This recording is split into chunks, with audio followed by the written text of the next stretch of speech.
তো welcome to জ্ঞান loop YouTube channel. তো আমরা একটা নতুন সিরিজ শুরু করেছি মাধ্যমিক ক্র্যাশ কোর্স নামে, যেখানে আমরা মাধ্যমিকের পুরো সিলেবাসটাকে কভার করব। এই সিরিজে আমরা মাধ্যমিকের পুরো বইয়ের থেকেও তো অঙ্ক নেবই, তাছাড়া বইয়ের বাইরে যেগুলো আছে, যেগুলো ভালো কনসেপ্টের অঙ্ক, যেগুলো তোমাদের ব্রেনকে ডেভেলপ করতে সাহায্য করবে, সে ধরনের অঙ্ক আমরা এখানে ইনক্লুড করব। ঠিক আছে? তো এই কোর্সটা শুধুমাত্র ইউটিউবে নয়, এই কোর্সটার কিছু কিছু পার্ট যেরকম লাইভ ক্লাস রয়েছে, টেস্ট রয়েছে, কুইজ রয়েছে, নোটস রয়েছে, সাজেশনস রয়েছে। তো এই সমস্ত জিনিসগুলো তোমরা পেয়ে যাবে জ্ঞান লুপ অ্যাপে।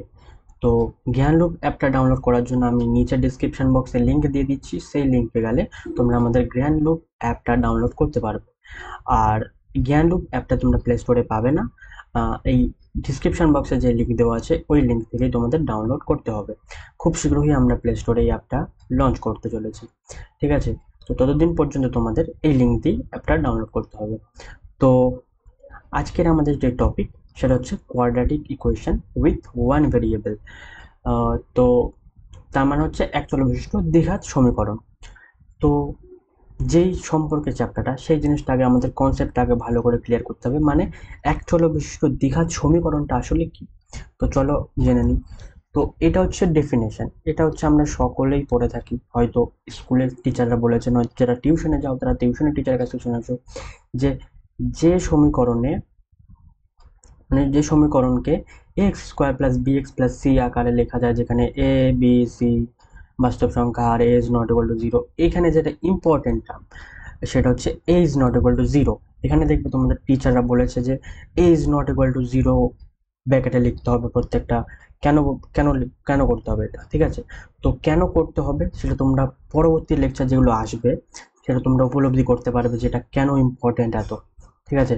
যখন আমি কয়েকটা কোয়েশ্চেন নিয়ে আসবো, সেই কোয়েশ্চেনগুলো থেকে তোমরা ক্লিয়ারলি বুঝতে পারবে যে এটা a is not equal to zero কেন লেখা ইম্পর্টেন্ট। ঠিক আছে? তো দ্বিঘাত সমীকরণ বুঝে গেলাম, যে যে সমীকরণের চলরাশির চলরাশি একটাই থাকতে হবে। এখানে চলরাশি একটা যেরকম এক্স রয়েছে, সেটা এক্স ওয়াই জেড যা খুশি থাকতে পারে, কিন্তু চলরাশি একটাই থাকতে হবে এবং সেই চলরাশির সর্বোচ্চ ঘাত 2 হতে হবে। তাহলে সেই সমীকরণটাকে আমরা দ্বিঘাত সমীকরণ বলবো। তো এই চলরাশি আর ধ্রুবক রাশিটাকে, এই দুটো টার্ম আমাদের ক্লিয়ারলি জানতে হবে। ঠিক আছে? তো চলরাশি বলতে আমরা যেটা জানি সেটা হচ্ছে এক্স ওয়াই জেড এ বি সি ডি, এগুলো। আর ধ্রুবক রাশি বলতে 1 2 3 4। তো কেন এক্স ওয়াই জেড চলরাশি, কেন 1 2 3 4 ধ্রুবক রাশি? তো সংক্ষেপে এক্সপ্লেন করার চেষ্টা করব। সেটা হচ্ছে যে এক্স এর মান দেখবে কখনো 2 বেরিয়েছে, এক্স এর মান কখনো 3 বেরিয়েছে। তো এক্স এর মান কি কখনো ফিক্সড তুমি পেয়েছো, যে এক্স এর মান ফিক্সড? তুমি ইউএসএ তে গেলেও এক্স এর মান সেম, আমাদের ইন্ডিয়াতেও এক্স এর মান সেম, মানে সব অঙ্কতে এক্স এর মান সেম না? কখনোই নয়। কোনো একটা অঙ্ক তুমি সলভ করলে এক্স এর মান 2 পেতে পারো, কখনো 3 পেতে পারো। তো এক্স এর মান কখনো ফিক্সড নয়। তা যে সমস্ত রাশিগুলোর মান টাইমের সাথে ভ্যারি করে, মানে চলমান, স্থির নয়, সেগুলো হচ্ছে চলরাশি, যেরকম এক্স ওয়াই জেড এবিসি এগুলো।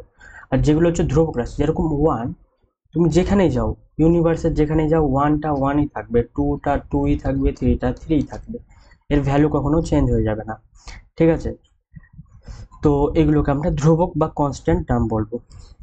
তো একটা টুইস্ট কোয়েশ্চেন, যেটা হচ্ছে পাই। তো পাইটা কি রাশি? পাইটা কি ধ্রুবক রাশি নাকি চলরাশি? যদি তুমি জেনে থাকো যে পাইটা কি রাশি, তবে অবশ্যই নিচে কমেন্ট করে জানাবে যে পাইটা কি রাশি। ঠিক আছে? এটা তোমাদের আমি কমেন্ট করে জানাতে বললাম। অবশ্যই আমি কমেন্টে, যদি কেউ কমেন্ট করো তাহলে অবশ্যই রিপ্লাই করব। তো নেক্সট আমরা কিছু অঙ্ক নিয়ে এসেছি, সেই অঙ্কগুলোকে সলভ করব। তো আজকের যেটা টার্গেট আমাদের, আজকে যে অঙ্কগুলো আমি নিয়ে এসেছি সেটা বইয়েরই অঙ্ক, এবং পরবর্তী লেকচারগুলো যেগুলো থাকবে সেগুলোতে বইয়ের অঙ্ক তো থাকবেই, তার পাশাপাশি বিভিন্ন যেগুলো ভালো ভালো বই রয়েছে, সেই বই থেকে আমি কিছু অঙ্ক নিয়ে আসবো। টেস্ট পেপারের কিছু অঙ্ক থাকবে, কিছু অঙ্ক আমার নিজের বানানো থাকবে। তো সেই অঙ্কগুলো করলে তোমাদের ব্রেন অবশ্যই ডেভেলপ করবে, অ্যান্ড তোমরা অঙ্কগুলো করে অনেক কিছু জানতে পারবে। আর আমাদের মেন ফোকাস হচ্ছে অঙ্কগুলোর মাধ্যমে তোমাদেরকে বুঝিয়ে দেওয়া যে কোন জায়গাগুলোতে অঙ্কতে স্টুডেন্টরা ভুল করে, ভুল করার সম্ভাবনা এই জায়গাগুলো তো খুব বেশি। তো সেই জায়গাগুলো তোমরা ভালো করে যদি প্র্যাকটিস করো তো তোমাদের ভুল হবে না। তো যেমন এই একটা অঙ্কতে স্টুডেন্টরা যেটা ভুল করে সেটা হচ্ছে স্টুডেন্টরা মুখস্থ করে ফেলে যে a x square plus b x plus c is equal to zero, যেখানে a is not equal to zero. তো এখানে a is not equal to zero তারা মুখস্থ করে ফেলে এবং এই অঙ্কটার উত্তরও তারা জিরো দিয়ে ফেলে।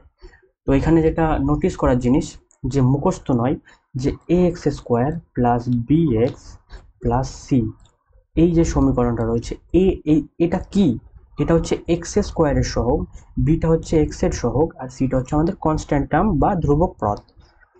ঠিক আছে, তো এক্স এর স্কোয়ারের সহগ কিন্তু এ, আর এখানে দেখো এক্স স্কোয়ারের সহগ কিন্তু এ নয়, এক্স স্কোয়ারের সহগ হচ্ছে টোটালটা।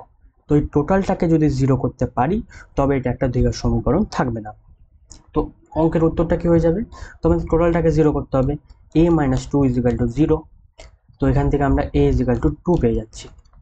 তো এ এর মান যদি দুই, আমরা দেখো দুই বসিয়ে দেখো তো এক্স স্কোয়ারের যে টার্মটা সেটা ক্যান্সেল হয়ে যাচ্ছে, তাহলে সেটা জিরো হয়ে যাচ্ছে। তো এখানে এই মিস্টেকটা কখনো করবে না যে যে কোনো অঙ্কতে এ দেখলে আর সেটাকে ভেবে নিলে যে ওটাকে জিরো যদি করি তাহলে ওটা দ্বিঘাত সমীকরণ হবে না। তো এরকম কোনো ব্যাপার নয়, এটা কনফিউজ করার জন্য এই অঙ্কটা দেওয়া মনে করো। তো এখান থেকে লার্নিং আমাদের যেটা সেটা হচ্ছে এক্স স্কোয়ারের যে সহগ সেই সহগটা কখনো জিরো হতে পারে না, সেখানে এও হতে পারে, সেটা বি হতে পারে, যা খুশি হতে পারে। ঠিক আছে, তো নেক্সট অঙ্কের দিকে আমরা যাব। নেক্সট অঙ্কতে একটা আয়তক্ষেত্র বলেছে, তো আয়তক্ষেত্র যেহেতু বলেছে তো আমরা আগে একটা ড্র করবো আয়তক্ষেত্র। ঠিক আছে, তো আয়তক্ষেত্রের দৈর্ঘ্যকে আমি এল লিখলাম আর প্রস্থকে আমি বি লিখলাম। কেন এল আর বি লিখলাম, অবভিয়াস, লেন্থ মানে দৈর্ঘ্যের ইংরেজি হচ্ছে লেন্থ আর প্রস্থের ইংরেজি হচ্ছে বি, তো এল আর বি লিখেছি। তো এই ধরনের অঙ্কতে স্টুডেন্টরা কোথায় সমস্যায় পড়ে, তো এই ধরনের অঙ্কগুলোতে স্টুডেন্টরা সমীকরণটা তৈরি করতে পারে না, প্রশ্নটা পড়ে অনেকে বুঝতে পারে না, সমীকরণটাই তৈরি করতে পারে না। সমীকরণটা যদি অনেকে তৈরি করতে পারে তবে সে সমাধানও করে ফেলতে পারে, কিন্তু অনেকে আছে সমীকরণটা তৈরি করতে পারে না। তো কেন তারা সমীকরণটা তৈরি করতে পারে না, তাদের করা উচিত যে প্রত্যেকের স্টেপ খাতার মধ্যে লিখতে, যে প্রশ্নের মধ্যে কি দেওয়া রয়েছে আর আমরা কি বের করতে হবে। তবে দেখবে অনেকটা এরকম যদি তারা দু তিনবার করে, দু তিনটে অঙ্কতে করে, তাদের ধীরে ধীরে অঙ্ক হওয়া শুরু হবে। তো একবারে তো কখনো কোনো কিছু হয় না, তাদের দু তিনবার যদি তারা প্র্যাকটিস করে তো অবশ্যই হবে। তো এটার নিয়ম যেটা হচ্ছে সেটা হচ্ছে কোশ্চেনটাকে ভালো করে পড়তে হবে। যেরকম আমি কোশ্চেনটা তোমাদের কিভাবে পড়তে হবে সেটা বলে দিচ্ছি, যে একটি আয়তক্ষেত্রের ক্ষেত্রে দৈর্ঘ্য প্রস্থের থেকে এত মিটার বেশি। তো এই ওয়ার্ড প্রবলেমে আমাদের বিশেষ করে কিছু একটা জিনিস হিডেন থাকে, মানে অজানা থাকে, তো সেই জিনিসটাকেই আমাদের এক্স ধরতে হবে। আর অঙ্কগুলোতে একটা জিনিস অজানা থাকে না, কখনো মাল্টিপল জিনিস অজানা থাকে। তো ওই মাল্টিপল জিনিসের মধ্যে যে কোনো একটাকে আমরা এক্স ধরবো। যেমন এখানে দৈর্ঘ্যটাও অজানা, প্রস্থটাও অজানা, তো যে কোনো একটাকে আমরা এক্স ধরতে পারি। ঠিক আছে, তো আমরা দৈর্ঘ্যটাকে এক্স ধরে নিলাম, যে কোনো আমরা প্রস্থটাকেও এক্স ধরতে পারতাম, যে কোনো একটাকে আমরা এক্স ধরে নিলাম। তো যদি লেন্থ এক্স হয় তো ব্রেথ কি হবে, একটা মানে প্রস্থ কি হবে, প্রস্থ তুমি এটা জেনারেল নলেজ, দেখো জেনারেল নলেজও কাজে লাগাতে হবে, যে দৈর্ঘ্যটা সবসময় বড় হয় প্রস্থটা ছোট হয়।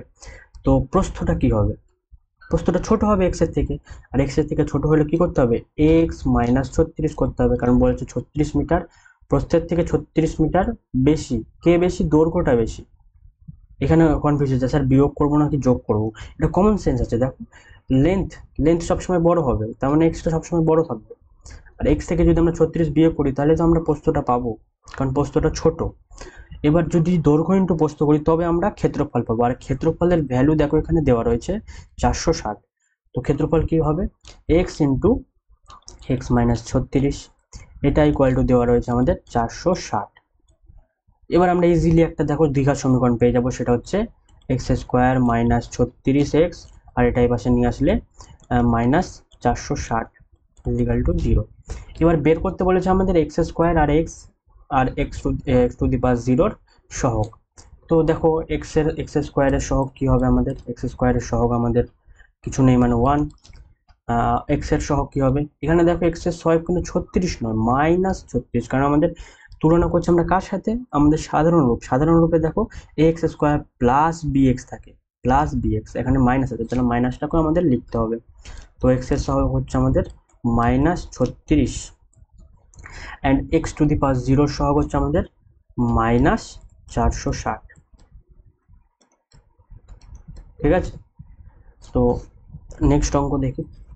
নেক্সট অঙ্ক, এই অঙ্কটাতেও অনেকে কনফিউজ হয়ে যায়, অনেকে এই অঙ্কটাকে মানে ইকুয়েশন লিখতে পারে না, যেটা বললাম যে মেন সমস্যা, যেটা ইকুয়েশন লিখতে পারে না। ইকুয়েশন যদি তারা লিখতে পারে অঙ্কটা সলভ করতে পারে, কিন্তু ইকুয়েশনটা লিখতে পারে না। তো ইকুয়েশনটা কি করে সিম্পলি লেখা যায় সেটাকে দেখো। তো বলেছে এক ব্যক্তি 80 টাকায় কয়েক কিগ্রা চিনি কিনেছেন। প্রথমে প্রশ্নটা পড়েই আমরা হিন্ট পেয়ে যাচ্ছি, যেখানে কয়েক কিগ্রা চিনি কিনেছেন, কিন্তু কয়েক কিগ্রা চিনি কিনেছেন সেটা আমাদের কাছে হিডেন। তো ফার্স্ট ক্লু আমরা পেয়ে গেছি, সেটাকে আমরা এক্স ধরে নেবো। তো কয় কিগ্রা চিনি কিনেছেন? মনে করি এক্স কিগ্রা চিনি তিনি কিনেছেন। ঠিক আছে, এক্স কিগ্রা চিনি কিনেছেন, কয় টাকায় কিনেছেন? তিনি 80 টাকায় কিনেছেন। এবার একটা সিচুয়েশন বলছে, যদি, ঠিক আছে, যদি তিনি 4 কিগ্রা চিনি ওই টাকায় 80 টাকাতেই 4 কিগ্রা চিনি বেশি পেতেন, তবে প্রতি কিগ্রা চিনিতে 1 টাকা করে কম হতো। তো একটা বলেছে যে 4 কিগ্রা চিনি বেশি পেতেন, তাহলে কত হবে? আমরা এক্স ধরেছিলাম, তার থেকে 4 কিগ্রা চিনি বেশি পাচ্ছেন কয় টাকায়? সেই একই টাকায়, 80 টাকাই পাচ্ছেন। এইবার আমরা দেখব প্রতি কিগ্রা চিনির দাম কত। আগে প্রতি কিগ্রা চিনির দাম কত ছিল? 1 টাকায় কত? এক কেজি চিনির দাম কত হবে? 80/x। এটা তো ঐকিক নিয়ম, দেখো এটা তোমরা সবাই জানো যে এক্স কিগ্রা চিনির দাম যদি 80 টাকা হয়, তাহলে 1 কিগ্রা চিনির দাম কত হবে? 80/x। সেম এরকম ভাবে করব, এখানেও 1 কেজি চিনির দাম বের করে নেবো, তো এটা হবে 80/x + 4। ঠিক আছে, এবার ভালো করে ভাবো যে আগে এত টাকা ছিল, এখন 1 কেজি চিনির দাম এত। তো আগে 5 টাকা ছিল কেজি, এখন 4 টাকা হয়েছে।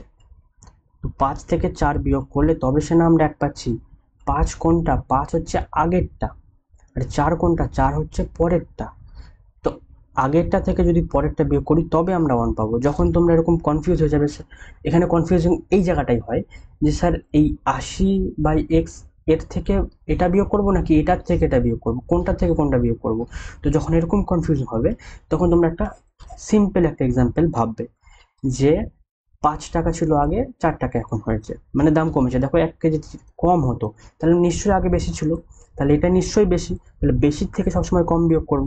তো বেশি হচ্ছে 80/x, তার থেকে আমরা বিয়োগ করব 80/x + 4। এটা বিয়োগ করলে আমরা 1 পাবো। এটাই ছিল আমাদের কাজ। এই অবধি আসতে পারলে অনেকেই তারপরে সলভ করে ফেলবে। ঠিক আছে, এটা সলভ করলে তারপরে তোমরা একটা দ্বিঘাত সমীকরণ পাবে। তারপরে যদি তোমরা চাও এক্স এর মান বের করবে সেটাও পারো, কিন্তু আমাদের অঙ্কে দ্বিঘাত সমীকরণ বের করা অবধি কাজ দিয়েছে। ঠিক আছে, তো আশা করি তোমরা সকলে এটা সমাধান করতে পারবে। যারা এই ধরনের সমীকরণগুলোকে সমাধান করতে পারো না, তারা অবশ্যই কমেন্ট করে জানাবে। তাদের জন্য আমি একটা আলাদা ভিডিও নিয়ে আসবো যে কি করে ইজিলি যে কোনো সমীকরণকে সমাধান করা যায়। দ্বিঘাত সমীকরণের কথা আমি বলছি নয়, এই ধরনের সমীকরণ। ঠিক আছে, আশা করি অনেকেই এই ধরনের সমীকরণ সমাধান করতে পারবে। কিছু লোক হয়তো নাও পারতে পারো, তারা অবশ্যই কমেন্ট করে জানাবে, আমি তাদের হেল্প করার চেষ্টা করব। তো আজকে আরেকটা অঙ্ক নিয়ে এসেছি, যেটা হচ্ছে কনফিউজিং এর জন্য, কারণ অনুকূল আর প্রতিকূল অনেকের স্বচ্ছ ধারণা থাকে না যে কোনটা অনুকূল আর কোনটা প্রতিকূল। তো আগে সেই জিনিসটা জানা খুবই প্রয়োজন। তো আগে একটা ডায়াগ্রাম আমি ড্র করি। ঠিক আছে, এটা মনে করো নদী, এটা নর্থ, এটা সাউথ। নর্থ আর সাউথ মানে এটা উত্তর দিক, এটা দক্ষিণ দিক, এটা উত্তর দিক, এটা দক্ষিণ দিক। ঠিক আছে, তো নদী এই দিকে ফ্লো করছে, নদী এই দিকে ফ্লো করছে, মানে নদীর জল এদিক থেকে এদিকে যাচ্ছে, এদিক থেকে এদিকে যাচ্ছে। তাও যদি নৌকাটা সেম ডিরেকশনে যায়, মানে নদীর জল যেদিকে প্রবাহিত হচ্ছে নৌকাটাও যদি সেদিকেই থাকে, সেদিকেই যায়, তাহলে সেটা হচ্ছে অনুকূল পরিস্থিতি। আর যদি অপোজিট দিকে যায়, মানে নৌকাটা উল্টো দিকে যাচ্ছে, নৌকাটা এরকম উল্টো দিকে যাচ্ছে, তাহলে সেটা হচ্ছে প্রতিকূল পরিস্থিতি। ঠিক আছে, তো অনুকূল আর প্রতিকূল বোঝা গেছে যে কোনটাকে অনুকূল বলবো আর কোনটাকে প্রতিকূল বলবো। দেখবে যারা গ্রামের দিকে রয়েছে তারা নৌকা অবশ্যই চেপেছো, তারা ফিল করতে পারবে যে যখন আমরা স্রোতের দিকে যাচ্ছি তখন নৌকা খুবই তাড়াতাড়ি যাচ্ছে, আর স্রোতের বিপরীত দিকে যখন আমরা আসি তখন নৌকাটা স্লো হয়ে যাচ্ছে, তাই তো, মানে অনেক আস্তে আস্তে যাচ্ছে। তো সেইভাবেই আমরা অঙ্কটা জেনারেল নলেজ দিয়ে আমরা অঙ্কটা সলভ করে ফেলতে পারবো। তো দেখো বলেছে স্রোতের বেগ, আমাদের স্রোতের যে বেগ সেটা দেওয়া আছে ঘন্টায় 2 কিলোমিটার, মানে 1 ঘন্টায় 2 কিলোমিটার স্রোতের বেগ, ঠিক আছে। রতন মাঝি স্রোতের অনুকূলে 21 কিলোমিটার গিয়ে ওই দূরত্ব আবার ফিরে আসে, তার সময় লাগে 10 ঘন্টা, মানে 21 কিলোমিটার সে অনুকূলে যায় আবার প্রতিকূলে ফিরে আসে, এই টোটাল ডিস্টেন্সটা হচ্ছে 10, মানে টোটাল ডিস্টেন্সটা 10 নয়, মানে ডিস্টেন্স তো ফিক্স, সে 21 কিলোমিটার গিয়েছে আবার 21 কিলোমিটার এসেছে, আর টোটাল যে সময়টা লেগেছে সেটা হচ্ছে 10, ঠিক আছে। তো প্রথমে আমরা কি কি জানি না, এখানে আমরা জানি না যে নৌকার বেগ কত, এখানে আমরা জানি না যে প্রতিকূলে নৌকার বেগ কত, এখানে আমরা জানি না অনুকূলে নৌকার বেগ কত। তো এই তিনটে জিনিসের মধ্যে যে কোনো একটাকে আমরা এক্স ধরতে পারি, কিন্তু এর মধ্যে সব থেকে সহজ যেটা হবে সেটা হচ্ছে নৌকার বেগকে আমরা এক্স ধরে নেবো, ঠিক আছে। তো আমরা নৌকার বেগকে আমরা এক্স ধরে নিই।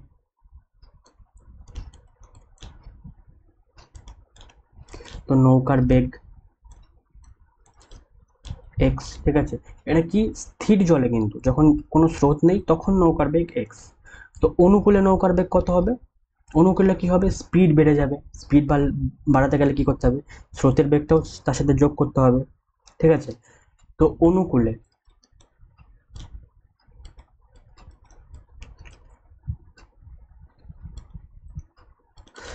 অনুকূলে নৌকার বেগ কত হবে, এক্স প্লাস 2, আর প্রতিকূলে কি হবে, প্রতিকূলে হয়ে যাবে এক্স মাইনাস 2, কারণ প্রতিকূলে ডিফিকাল্টিস হবে নৌকা চালাতে।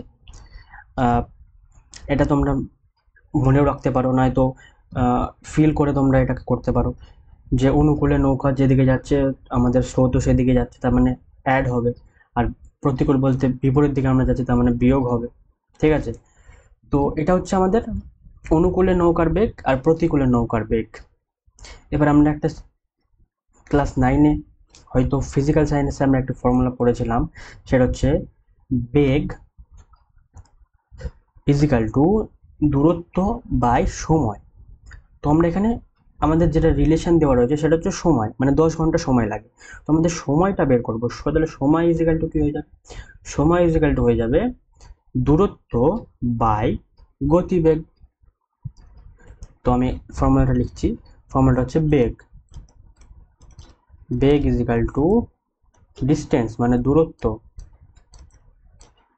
দূরত্ব বাই সময়। তো আমরা সময়টা বের করবো, সময়টা বের করতে গেলে কি করতে হবে, সময়টা বের করতে গেলে দূরত্ব বাই বেগ করতে হবে। তো এখানে সময় লাগে কত, সময়, এখানে সময় কত লাগে, আমাদের দূরত্ব কত, দূরত্ব 21 কিলোমিটার গিয়েছে, আর হচ্ছে আমাদের বেগ কত, বেগ হচ্ছে এটা এক্স প্লাস 2, এখানে সময় কত লেগেছে প্রতিকূলে, সময় এখানে হচ্ছে সময় হবে 21 কিলোমিটারই সে প্রতিকূলে এবার এসেছে, আর তার প্রতিকূলে বেগ ছিল হচ্ছে এক্স মাইনাস 2। এই যে একটা সময় পেয়েছি, প্রতিকূলে যে কত সময় লেগেছে আর অনুকূলে কত সময় লেগেছে, এই দুটো সময়কে যদি আমরা অ্যাড করি তবে তো আমরা 10 ঘন্টা পাচ্ছি। তো এই দুটোকে অ্যাড করে দেবো, just 21 by x plus 2 plus 21 by x minus 2 is equal to 10। ব্যাস, আমাদের ইকুয়েশন ডেভেলপ হয়ে যাবে। তারপরে তো এখান থেকে তোমরা ইজিলি সলভ করে ফেলবে, তাই তো। সলভ করার পর একটা ইকুয়েশন পেয়ে যাবে, এখানে ইকুয়েশনটাই বের করতে বলেছে, ঠিক আছে। তোমরা দিকের সমীকরণটা এখান থেকে বের করবে, এই অবধি কাজ তোমরা অবশ্যই করতে পারবে। তো আমরা এখন নেক্সট জিনিস যেটা জানবো সেটা হচ্ছে, ব্যাস আজকের লেকচার আমাদের এ অবধি ছিল। আজকের লেকচারটা অনেকটা ছোট করেছি, পরবর্তী লেকচারগুলো হয়তো একটুখানি বড় হতে পারে। তো তোমাদের বলে দিই যে এটা একটা সিরিজ ছিল, মানে শুরু হয়েছে, সেই সিরিজের যে লাইভ ক্লাসগুলো হবে, মক টেস্ট হবে, আরও বিভিন্ন যে মেটেরিয়ালসগুলো আমরা তোমাদেরকে প্রোভাইড করব সেগুলো সব আমরা এই জ্ঞানরূপ অ্যাপের মধ্যে প্রোভাইড করব। তো এই অ্যাপটা অবশ্যই তোমরা ডাউনলোড করবে। কোথা থেকে ডাউনলোড করবে, নিচে যাবে, নিচে ডিসক্রিপশন বক্সে লিঙ্ক দেওয়া থাকবে, সেই লিঙ্ক থেকে তোমরা অ্যাপটা ডাউনলোড করতে পারবে। অ্যাপটা ডাউনলোড করার পর এই এক্সক্লুসিভ কোর্স সেকশনে আসবে, আর এই এক্সক্লুসিভ কোর্স সেকশনে তোমরা এই ফ্রি মাধ্যমিক ক্র্যাশ কোর্স নামে একটা কোর্স পেয়ে যাবে, তো সেখানে তোমরা কোর্সটা এনরোল করে নিতে পারবে। এনরোল করার পর তোমাদের সমস্ত স্টেপ বলে দেওয়া হবে। আর তোমরা যদি এই কোর্সটাকে ডিরেক্টলি এনরোল করতে চাও তবে আমাদের এই নাম্বারটাই হোয়াটসঅ্যাপ করে জানাতে পারো। আমাদের টিম মেম্বার তোমাদের অবশ্যই সাপোর্ট করে দেবে। ঠিক আছে? এই কোর্সটা একদম অ্যাবসলিউটলি ফ্রি। কিন্তু আমাদের এখানে একটা জিনিস রেস্ট্রিকশন আছে, যেটা হচ্ছে সিট সংখ্যা কিন্তু আমাদের লিমিটেড থাকবে। তো আমাদের 100 জনের বেশি এই ব্যাচে ক্যাপাসিটি নেই। তো খুব দ্রুত তোমরা এই ব্যাচে রেজিস্টার করবে, নয়তো তোমরা এই ব্যাচে চান্স পাবে না। ঠিক আছে? কিন্তু এই ব্যাচটা অ্যাবসলিউটলি ফ্রি। তো তোমাদের বন্ধুদের সাথে ভিডিওগুলো শেয়ার করবে। ভিডিওটা যদি ভালো লেগে থাকে তো অবশ্যই লাইক করবে, আর চ্যানেলটাকে তোমরা অবশ্যই সাবস্ক্রাইব করবে, কারণ এই চ্যানেলটা তোমাদের পরবর্তীতে অনেক হেল্প করবে। এই চ্যানেলে শুধুমাত্র অঙ্ক নয়, এই চ্যানেলে তোমাদের আরও যেই 6খানা সাবজেক্ট রয়েছে অঙ্ক ছাড়া, সেই সমস্ত বিষয়েরও ভিডিও আসবে। বিভিন্ন নোটস, সাজেশনস, এভরিথিং যেগুলো তোমাদের প্রিপারেশনের জন্য দরকার সব কিছু এই চ্যানেলের মধ্যে আসবে। তো মেক শিওর করবে তোমরা এই চ্যানেলটাকে সাবস্ক্রাইব করে দেবে। তো আজকের ভিডিও এই পর্যন্তই। তোমাদের সাথে দেখা হচ্ছে আবার নেক্সট ভিডিওতে।